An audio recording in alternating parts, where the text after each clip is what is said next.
नमस्कार दोस्तों, कैसे हैं आप? आशा सभी लोग अच्छे होंगे।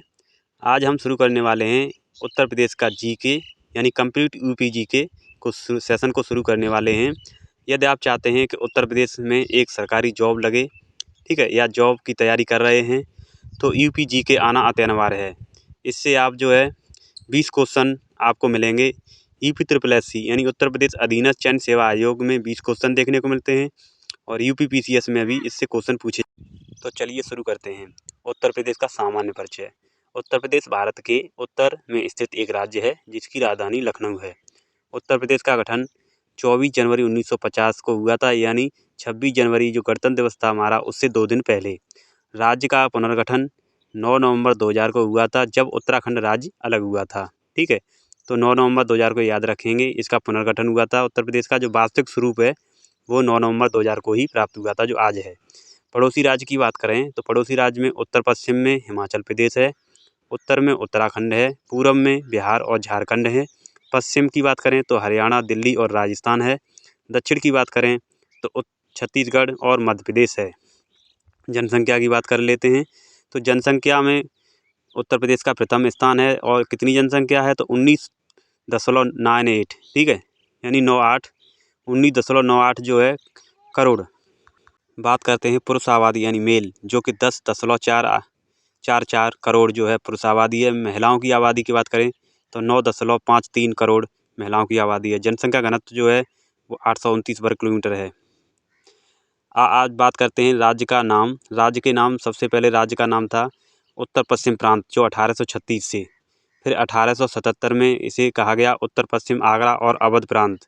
फिर 1902 में इसका नाम चेंज हुआ, फिर बना संयुक्त प्रांत आगरा अवध। फिर 1937 में इसे बोला गया संयुक्त प्रांत यानी यूनाइटेड प्रोविंस। ठीक है, उसके बाद आज का जो स्वरूप है वो 24 जनवरी 1950 को हुआ था और 24 जनवरी को ही उत्तर प्रदेश की स्थापना दिवस के रूप में मनाने जाने लगा। ठीक है, राज्य की राजधानी की बात करें तो पहले राजधानी थी आगरा 1836 में, फिर उसके बाद राजधानी हुई इलाहाबाद जो 1898 से। ठीक है, उसके बाद राजधानी को लखनऊ शिफ्ट किया गया आंशिक रूप से 1921 में, और उसके बाद राजधानी पूर्ण रूप से बनी थी 1935 के अधियाचन के द्वारा। ठीक है, लखनऊ को राजधानी का दर्जा पूर्ण कब मिला था? 1935 में। नेक्स्ट बात करते हैं उत्तर प्रदेश के प्रतीक। तो राजकीय पक्षी है हमारा सारस क्रौंच, जिसे गुराइडाई भी कहा जाता है। राजकीय पशु की बात करें तो बारहसिंगा है, जिसे रुसर वस डोआई ओसली भी कहा जाता है। राजकीय खेल की बात करें तो हॉकी है, जो हमारा राष्ट्रीय खेल भी है। राजकीय वृक्ष की बात करें तो अशोक है, जिसका बॉटिकल नेम जो है सारिका ओसाका है। राजकीय फूल की बात करें तो पलाश है, जिसे ब्यूटिया मोनोस्पर्मा कहा जाता है, बॉटिकल नेम है इसका। ठीक है, राजकीय फल की बात करें तो आम है, जिसे मैंगीफेरा इंडिका भी कहा जाता है, और राष्ट्रीय फल भी आम है। राजकीय चिन्ह जिसमें एक वृत्त में एक धनुष, बीच में बहती हुई गंगा यमुना नदियाँ, और नीचे दाएं और बाएं 2 मछलियां हैं, जो अवध शासन का प्रतीक हैं। ठीक है, तो राजकीय चिन्हों की हमने बात की, जिसमें सारस पक्षी, बारहसिंगा पशु, हॉकी खेल, और अशोक ट्री यानी पौधा, और फूल की बात करें तो पलाश, और फल की बात करें तो वो है आम। ठीक है, और चिन्ह की बात करें तो एक तीर धनुष और 2 मछलियाँ और बीच में गंगा यमुना का संगम। ठीक है, इस तरह से ये हमें आने चाहिए राजकीय पशु, जो अब सामान्य ज्ञान की दृष्टि से सभी बच्चों को भी आते हैं, लेकिन नहीं आते तो वो याद कर सकते हैं। अगर हम राष्ट्रीय पक्षी की बात करें तो वो मोर है, राष्ट्रीय पशु की बात करें तो वो हमारा बाघ है, और राष्ट्रीय खेल की बात करें तो हॉकी है, जो उत्तर प्रदेश का भी राजकीय खेल भी हॉकी है। राजकीय वृक्ष की बात करें तो बनियान ट्री है, जिसे हम कहते हैं, ठीक है, बनियान ट्री, जो कि पश्चिम बंगाल में एक बहुत बड़ा पेड़ है, जिसे बरगद भी कहते हैं। ठीक है, राष्ट्रीय की बात कर रहे हैं। राजकीय फूल की तो पलाश है, लेकिन राष्ट्रीय फूल जो है हमारा वो कमल का फूल है, लोटस। ठीक है, और राजकीय फल की बात करें तो राष्ट्रीय फल भी आम है और राजकीय फल भी आम है। राजकीय चिन्ह तो आपको पता है अशोक स्तंभ है। ठीक है, क्या है राष्ट्रीय चिन्ह? अशोक स्तंभ। अब बात करते हैं अक्षांशीय और देशांतरीय स्थिति। यहाँ से एक क्वेश्चन अक्सर पूछा गया है एग्जाम में। तो उत्तर प्रदेश की अक्षांशीय स्थिति की बात करें तो 23 डिग्री 52 मिनट उत्तरी अक्षांश से 30 डिग्री 24 मिनट उत्तरी अक्षांश के मध्य स्थित है। और देशांतरीय स्थिति की बात करें तो 77 डिग्री 5 मिनट पूर्वी देशांतर से 84 डिग्री 38 मिनट पूर्वी देशांतर के मध्य स्थित है। ठीक है। और भारत का मानक यामोत्तर यानी समय रेखा उत्तर प्रदेश के प्रयागराज के निकट नैनी और मिर्जापुर के समीप से गुजरती है, जो 82.5 डिग्री है, यानी 82 डिग्री 30 मिनट पर है। पूर्वी देशांतर को माना गया है जो 5 राज्यों से होकर गुजरती है। कौन कौन से 5 राज्य हैं? तो पहले उत्तर प्रदेश, फिर मध्य प्रदेश, छत्तीसगढ़, उड़ीसा और आंध्र प्रदेश से होकर गुजरती है। मानक समय का भारतीय का मानक समय जो है वो ग्रीनविच मध्य समय से 5.5 घंटे आगे है, यानी 5 घंटा पहले सूरज निकलते हैं अपने यहाँ। ठीक है। तो बात करें उत्तर प्रदेश 75 जिले हैं और 18 मंडल हैं। राज्य की पूर्व से पश्चिम तक की लंबाई 650 किलोमीटर और राज्य के उत्तर से दक्षिण की लंबाई उत्तर प्रदेश की पूर्व से पश्चिम तक की लंबाई 650 किलोमीटर और उत्तर से दक्षिण की लंबाई 240 किलोमीटर है। जैसे कि अंशांशीय जो विस्तार है वो है 240 किलोमीटर और देशांतरी विस्तार है 650 किलोमीटर। ठीक है। तो इस तरह से इसे भी याद रखेंगे। नेक्स्ट बात करते हैं अन्य राज्य। अन्य राज्यों के साथ लगने वाली उत्तर प्रदेश की जिलों की संख्या की बात करें। उत्तर प्रदेश में कुल 75 जिले हैं। उत्तर प्रदेश की सीमा 8 राज्य, 1 केंद्र शासित प्रदेश दिल्ली तथा 1 देश नेपाल से लगती है। राजस्थान के साथ जिले 2 साझा करते हैं, मथुरा और आगरा। ठीक है। मध्य प्रदेश के साथ 11 जिले साझा करते हैं, आगरा, इटावा, जालौन, झांसी, ललितपुर, महोबा, बांदा, चित्रकूट, प्रयागराज, मिर्जापुर, सोनभद्र। छत्तीसगढ़ के साथ जिले 1 साझा करता है, सोनभद्र। और झारखंड के साथ 1 जिला साझा करता है, वो भी सोनभद्र। बिहार के साथ 7 जिले साझा करते हैं सीमा। ठीक है। महाराजगंज, कुशीनगर, देवरिया, बलिया, गाजीपुर, चंदौली और सोनभद्र। नोट: भारत में सर्वाधिक राज्यों की सीमा को स्पर्श करने वाला जो जिला है वो है सोनभद्र। ठीक है। इस तरह से इसे याद रखेंगे। इस स्लाइड से भी एक क्वेश्चन देखने को मिलता है और चित्र के माध्यम से भी देख सकते हैं। नेक्स्ट बात करते हैं हरियाणा के साथ जिले जो है 6 सीमा साझा करते हैं, सहारनपुर, शामली, बागपत, गौतम बुद्ध नगर, अलीगढ़, मथुरा। और दिल्ली के साथ जिले 2 साझा करते हैं, गाजियाबाद और गौतम बुद्ध नगर, जिसे नोएडा भी कह देते हैं। ठीक है। हिमाचल प्रदेश के साथ जिले 1 साझा करता है, वो है सहारनपुर। उत्तराखंड के साथ 7 जिले साझा करते हैं, पीलीभीत, बरेली, रामपुर, मुरादाबाद, बिजनौर, मुजफ्फरनगर और सहारनपुर। नेपाल के साथ जिले 7 साझा करते हैं सीमा, महाराजगंज, सिद्धार्थनगर, बलरामपुर, श्रावस्ती, बहराइच, लखीमपुर खीरी और पीलीभीत। उत्तर प्रदेश की सीमा को स्पर्श करने वाला एकमात्र राष्ट्र है नेपाल, जो सीमा बनाता है 538 किलोमीटर की। ठीक है। तो इस तरह से इस स्लाइड से भी एक क्वेश्चन देखने को मिलता है यूपी SSC के एग्जाम में, तो इसे भी याद रखेंगे। और जिलों की याद रखेंगे, जिलों के अंदर से पूछा जाता है क्वेश्चन कि कौन सा जिला मान ली पूछेगा नेपाल से सीमा नहीं बनाता, तो आपको जब 7 जिले आते होंगे नेपाल से सीमा बनाने वाले, तभी आप उसका करेक्ट आंसर दे सकते हैं।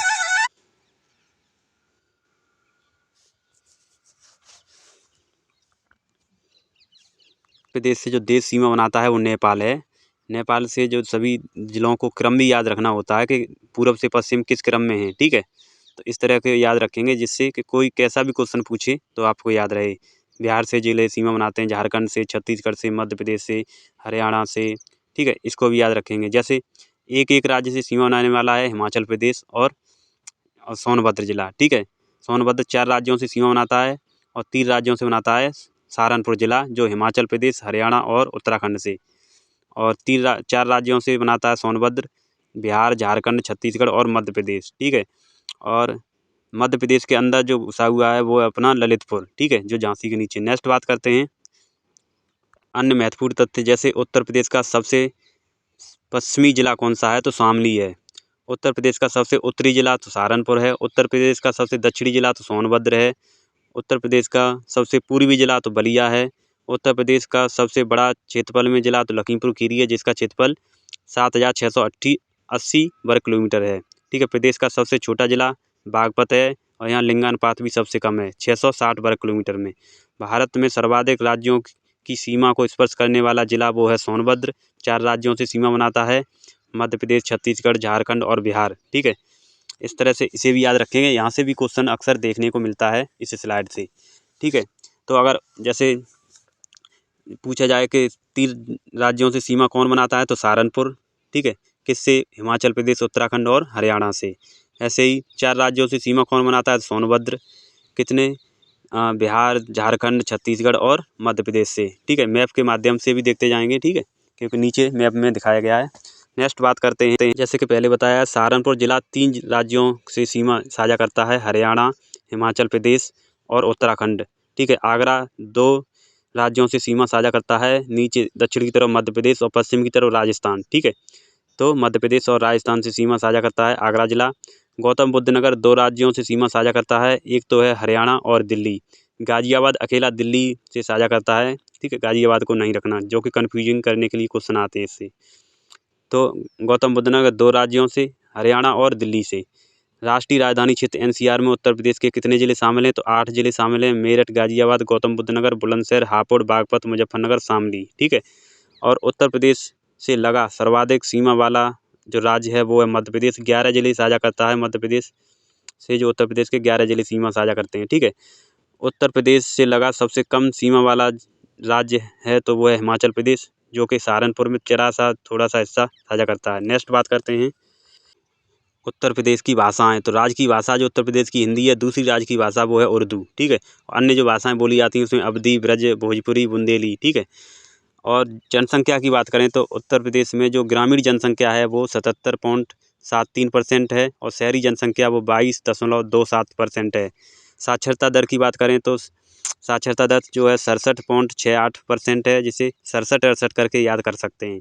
सर्वाधिक साक्षरता वाला जिला जो है गौतम बुद्ध नगर है, जो 80.12% है, क्योंकि यहाँ पे सभी पढ़े लिखे लोग गौतम बुद्ध नगर में, नोएडा में काम करने के लिए जाते हैं, तो उसमें साक्षरता दर बढ़ जाती है। ठीक है, न्यूनतम साक्षरता दर वाला जिला वो श्रावस्ती है, क्योंकि यह तराई एरिया में है। यहाँ पर काफ़ी आपदाएं, प्राकृतिक आपदाएं आती रहती हैं, बीमारियाँ आती रहती हैं, जिसके कारण यहाँ पर साक्षरता बहुत कम है। लिंगानुपात की बात करें तो उत्तर प्रदेश का लिंगानुपात 912 है, यानी 1000 पुरुषों पर 912 महिलाएँ आती हैं। ठीक है, और नदियों की बात करें, नदियों की बात करें तो उत्तर प्रदेश में मुख्य जो नदियाँ हैं, गंगा, यमुना, घाघरा, गोमती। ठीक है, और उसके बाद गंडक नदी भी है, और ये मुख्य नदियाँ हैं। इसकी सहायक नदियाँ भी हैं, जैसे दक्षिण पठार से निकलती हैं, चंबल आती है। ठीक है, चंबल, सोन, बेतवा, ये जो नदियाँ हैं, रिहिंद, ये नदियाँ भी उत्तर प्रदेश की मुख्य नदियाँ हैं। वो आगे नदियों के चैप्टर में बात करेंगे। बात करते हैं अन्य की बात, तो इसमें है उत्तर प्रदेश के पहले मुख्यमंत्री। तो पहले मुख्यमंत्री थे पंडित गोविंद बल्लभ पंत। पहले मुख्यमंत्री उत्तर प्रदेश के पंडित गोविंद बल्लभ पंत थे। ठीक है, और उत्तर प्रदेश और देश की पहली मुख्य महिला राज्यपाल बनी थी तो सरोजिनी नायडू बनी थी। और उत्तर प्रदेश और देश की पहली महिला मुख्यमंत्री बनी थी तो वो सुचेता कृपलानी थी। तो सरोजिनी नायडू और सुचेता कृपलानी में काफ़ी कन्फ्यूजन होती है, तो आप राज्यपाल से राय याद रख सकते हैं। ठीक है, नेक्स्ट बात करते हैं उत्तर प्रदेश का प्रशासनिक परिचय। तो प्रशासनिक परिचय में लोकसभा सदस्यों की संख्या उत्तर प्रदेश में 80 है, जिनसे लोकसभा सदस्य को हम सांसद भी कहते हैं। राज्यसभा सदस्य की संख्या 31 है, जो कि लोकसभा सदस्यों और विधायकों द्वारा चुने जाते हैं। ठीक है, अप्रत्यक्ष रूप से चुनाव होता है राज्यसभा सदस्यों का। विधानसभा सदस्य की बात करें तो 403 हैं, जिनके द्वारा मुख्यमंत्री चुना जाता है। विधायक दल का नेता मुख्यमंत्री होता है, विधायक जो होते हैं वो विधानसभा सदस्य होते हैं। बात करते हैं उत्तर प्रदेश की जो है राज्य का विधानमंडल है 2 सदनीय है, जिसमें विधानसभा और विधान परिषद है। तो विधान परिषद का पहली बार गठन 1937 में हुआ था। विधान परिषद में सदस्यों की संख्या 100 है, जिसका चुनाव अप्रत्यक्ष रूप से होता है। ठीक है, बात करते हैं उच्च न्यायालय। हाईकोर्ट जो है प्रयागराज में स्थित है, देश का सबसे बड़ा उच्च न्यायालय है, क्योंकि यहाँ की जनसंख्या भी सबसे ज़्यादा है। तो उत्तर प्रदेश का जो उच्च न्यायालय है वो इलाहाबाद में स्थित है, और क्योंकि इस पर भार ज़्यादा हो गया तो इसकी खंडपीठ भी बना दी गई है, वो है लखनऊ में। तो खंडपीठ कहाँ है? लखनऊ में। और उच्च न्यायालय कहाँ है? तो प्रयागराज में है। ठीक है, पहले इसे इलाहाबाद कहा जाता था, और जो देश का सबसे बड़ा है। बात करते हैं मंडल कितने हैं उत्तर प्रदेश में, तो 18 मंडल हैं। और ज़िले की बात करें तो 75 ज़िले हैं। ब्लॉक जो 825 हैं। तहसील जो है 351 हैं 2020 के अनुसार। और कुल गाँव जो है 1,06,774 गाँव हैं, क्योंकि बहुत ज़्यादा गाँव हैं, इतने किसी राज्य में नहीं है। नगर निकाय की बात करें तो नगर पंचायतें जो है 490 नगर पंचायतें, नगर पालिका 200 हैं, और नगर निगम 17 हैं। और नगर निगम में अपडेट होते रहते हैं, कुछ नए भी बने हैं, जो कि करंट के माध्यम से हम जानेंगे। ठीक है, तो इस तरह से उत्तर प्रदेश का जो है प्रशासनिक एडमिनिस्ट्रेटिव परिचय हुआ, जिसमें हमें याद रखना है जो पूछा जाता है वो नगर निगम से क्वेश्चन पूछे जाते हैं, कौन कौन से नगर निगम हैं। ठीक है, नेक्स्ट बात करते हैं उत्तर प्रदेश के प्रमुख नगरों के उपनाम, जैसे संगम नगरी, कुंभ नगरी, तीर्थराज, ईश्वर का निवास स्थान प्रयागराज को कहा जाता है। उत्तर प्रदेश का शो विंडो, यानी जैसे दिल्ली से कोई आता है, कोई सेलिब्रिटी, तो कहाँ से प्रवेश करेगा, तो नोएडा से प्रवेश करता है। तो उत्तर प्रदेश का शो विंडो किसे कहा जाता है, नोएडा को। राम जन्मभूमि, भू बैकुंठ, साकेत धाम, ये अयोध्या धाम को कहा जाता है। लेदर सिटी की बात करें, पूर्वी उत्तर का मानचेस्टर किसे कहा जाता है, तो कानपुर को। उस समय यहाँ पर काफ़ी कारखाने थे, जैसे इमली कारखाना कहाँ पर है, कानपुर में है। सिराज ए हिंद, पूर्व का सिराज, जौनपुर को कहा जाता है। Sonanchal power capital of India किसे कहते हैं, तो सोनभद्र को कहते हैं। सोनांचल से सोनभद्र को याद रखेंगे। पावर कैपिटल इसलिए कहते हैं, पावर कैपिटल सोनभद्र को इसलिए कहा जाता है क्योंकि यहाँ पर सबसे ज़्यादा बिजली का उत्पादन होता है। ठीक है, यहाँ पे ताप विद्युत संयंत्र भी हैं, और जो है यहाँ पे जो रिहिंद बांध बना हुआ है, जिसकी जो है झील है, जिसे गोविंद वल्लभ पंत झील कहते हैं, जो भारत की सबसे बड़ी कृत्रिम झील है। ठीक है, इसलिए इसमें बिजली का उत्पादन सबसे ज़्यादा होता है। इसे पावर कैपिटल ऑफ इंडिया कहा जाता है, सोनभद्र को। आंवला नगरी के रूप में प्रतापगढ़ को जाना जाता है। आमों का नगर मलिहाबाद, जो लखनऊ में है। ठीक है, लखनऊ में एक जगह मलिहाबाद, उसे कहते हैं। धान का कटोरा चंदौली को कहते हैं। चंदौली में धान की खेती काफ़ी अधिक प्रसिद्ध के हिसाब से काफ़ी अधिक होती है, इसलिए धान का कटोरा चंदौली को कहते हैं, जो कि सोनभद्र के जस्ट ऊपर स्थित है जिला। ठीक है, अमरूद की नगरी प्रयागराज को कहते हैं। पहले इलाहाबाद कहते थे, तो इलाहाबादी अमरूद प्रसिद्ध था। ठीक है, और प्रयागराज में जो अमरूद है बेस्ट क्वालिटी का होता है, इसीलिए अमरूद नगरी प्रयागराज को। आमों का नगर मलिहाबाद लखनऊ को कहते हैं। आंवला नगर प्रतापगढ़ को, और धान का कटोरा चंदौली को कहते हैं, जैसे आप इस इमेज में भी देख सकते हैं। तो ये रहा आज का उत्तर प्रदेश का सामान्य परिचय।